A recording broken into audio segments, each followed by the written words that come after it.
తీవ్రమైన భయాందోళనకు లోనైనప్పుడు నోటి నుంచి మాట పెగలకపోవటం, నోరంతా తడారిపోవటం మనకు అనుభవమే. అలాగే జ్వరంతో బాధపడుతున్నప్పుడు, కొన్ని రకాల మందుల్ని వాడుతున్నప్పుడు కూడా మనలో చాలా మందికి నోరంతా ఎండిపోయినట్లుగా అయిపోతూ ఉంటుంది. అయితే తరచూ నోరు తడారిపోవటం, ఎండిపోయినట్లుగా అవ్వటం అనేది కొన్ని రకాల అనారోగ్యాలకు సంకేతమని చెబుతున్నారు నిపుణులు. నోరు ఎండిపోవటం వెనుక దాగిన కారణాలు, వాటికి పరిష్కార మార్గాల గురించి డాక్టర్ని అడిగి ఇప్పుడు తెలుసుకుందాం.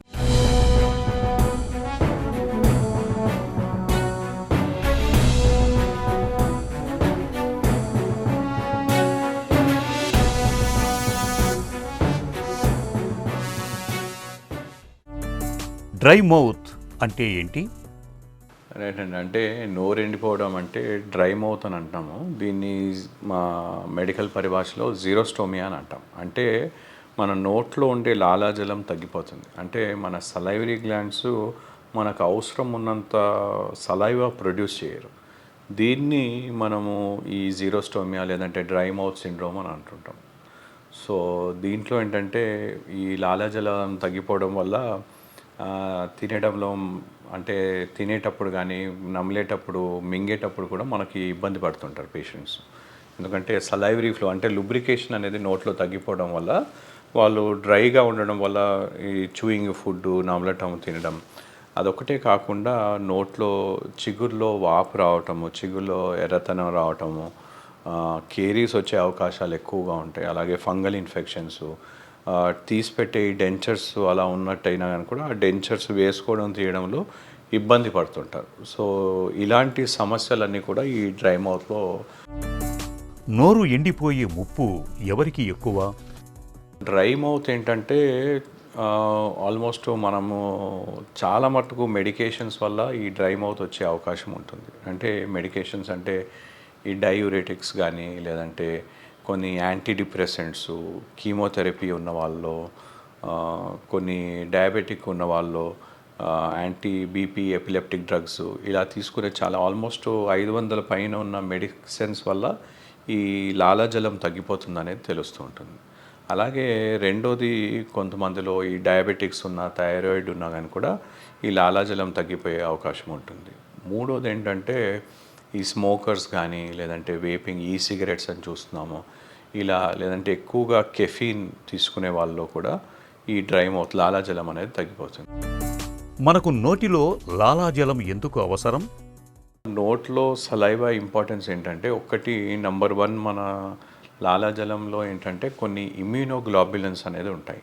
యాంటీబయాటిక్స్ అనుకోవచ్చు. అంటే ఈ ఇమ్యూనోగ్లోబులిన్స్ అంటాము. వీటిని మన చిగుళ్ళని మన పళ్ళని ప్రొటెక్ట్ చేస్తుంది.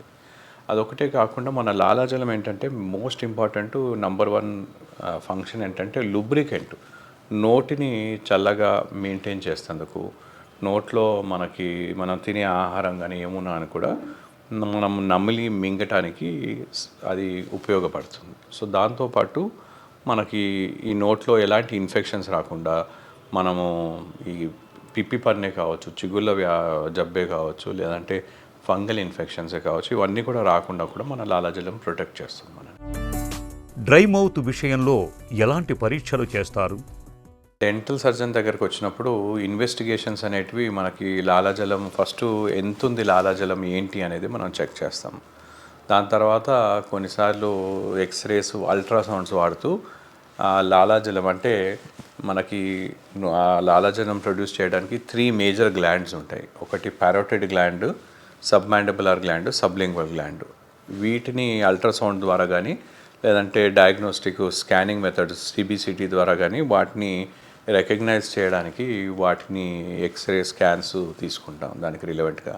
కొన్నిసార్లు ఈ లోపల ఉన్న ఈ లాలాజలం కేలు వచ్చే డక్ట్ బ్లాకేజెస్ ఉండే అవకాశం కూడా ఉంటుంది.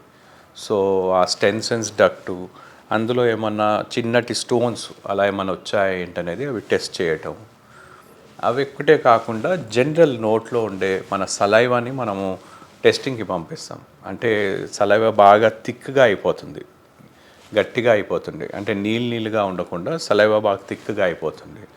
అలాగే సలైవా థిక్గా అవ్వడం ఒకటే కాకుండా మనము ఏంటంటే చిగుల్లో వాపు రావటము, చిగుల్లో ఎర్రతనం రావటము, ఫంగల్ ఇన్ఫెక్షన్స్ ఇలాంటివన్నీ కూడా మనం చూస్తుంటాం. సో వాటిని అన్నిటిని టెస్ట్ చేయటం, కొన్నిసార్లు అవసరం అయినట్టయితే ఈ గ్లాండ్స్ని అంటే బయాప్సీకి పంపించటం, ఇవి చేస్తుంటాం. తరచూ నోరు ఎండిపోతున్న వారికి చికిత్స ఎలా ఉంటుంది?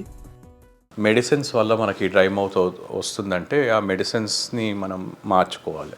అంటే అదే జబ్బుకి, అంటే షుగర్, డయాబెటిక్ కానీ, థైరాయిడ్ కానీ, హైపర్ టెన్షన్ కానీ, లేదంటే వేరే ఎలాంటి డ్రగ్స్ ఉన్నట్టయితే ఈ డ్రై మౌత్ రాకుండా ఉండేటువంటి మాత్రలను వాడాలి. రెండోది స్మోకింగ్ కానీ, వేపింగ్ కానీ, ఎక్కువగా ఆల్కహాల్ తీసుకున్నట్టయితే అలాంటి వాళ్ళని అలాంటి అలవాట్లు మాన్పించడానికి మనం సలహా ఇస్తాం. మూడోది మనం ఏంటంటే ఈ డ్రై మౌత్లో ఏంటంటే కొన్ని ఆటో ఇమ్యూన్ కండిషన్స్, నేను ఇందాక చెప్పినట్టుగా జోగ్రెన్ సిండ్రోమ్ ఉంటుంది. అలాంటి ఉన్నప్పుడు సిమ్టమాటిక్ ట్రీట్మెంట్ ఉంటుంది. సిమ్టమాటిక్ అంటే లాలాజలం ప్రొడ్యూస్ చేసే సైలోగాగ్స్ అంటాం, సలైవరీ స్టిమ్యులెంట్స్ ఉంటాయి, అంటే వైటమిన్ సి అలాంటివి నోట్లో, లేదంటే కొన్ని చూయింగ్ గమ్స్ ఇస్తాం, జైలిటాల్ కంటైనింగ్ చూయింగ్ గమ్స్ ఇస్తాం. దీంతో ఏంటంటే సలైవా వచ్చేలాగా మనం అది ప్రొడ్యూస్ చేస్తుంది, ఇండ్యూస్ చేస్తుంది అన్నమాట.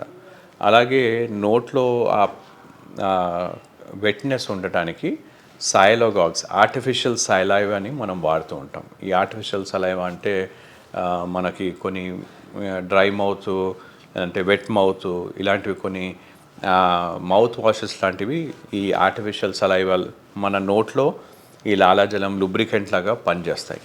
అలాంటివి వాడుతూ ఉంటాం. సో అవి కాకుండా కొన్ని ఆటో ఇమ్యూన్ కండిషన్స్ ఉంటే స్టెరాయిడల్ మౌత్ వాషెస్ కూడా ఇస్తాం. సో దాంతో మనకి స్టిమ్యులేషన్ ఉండి అలా మనకి నోట్లో ఈ లాలాజలం, ఆర్టిఫిషియల్ లాలాజలం ఉండేటటువంటి, తినేటప్పుడు తినే ముందు కానీ ఈ లూబ్రికెంట్స్, ఆర్టిఫిషియల్ స్టిమ్యులెంట్స్, ఆర్టిఫిషియల్ సలైవాస్ వాడి చేసేటట్టు, కొన్ని వైటమిన్స్ డెఫిషియన్సీస్ ఉన్న వాళ్ళకి వైటమిన్ డెఫిషియన్సీస్, వైటమిన్స్ ప్రిస్క్రైబ్ చేయటము, మెడికేషన్ ఇవ్వటము.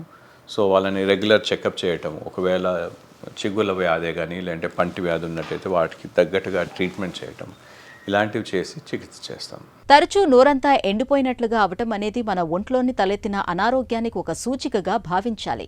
ఇందుకు లాలాజలం ఉత్పత్తి తగ్గడం మొదలుకొని డీహైడ్రేషన్, నిత్యం వాడే మందులు, ఇన్ఫెక్షన్ల వరకు చాలా కారణాలే ఉంటాయి. తగిన పరీక్షలు చేయించుకొని సకాలంలో వైద్యం తీసుకుంటే డ్రై మౌత్ సిండ్రోమ్ నుంచి తేలికగానే బయటపడొచ్చు.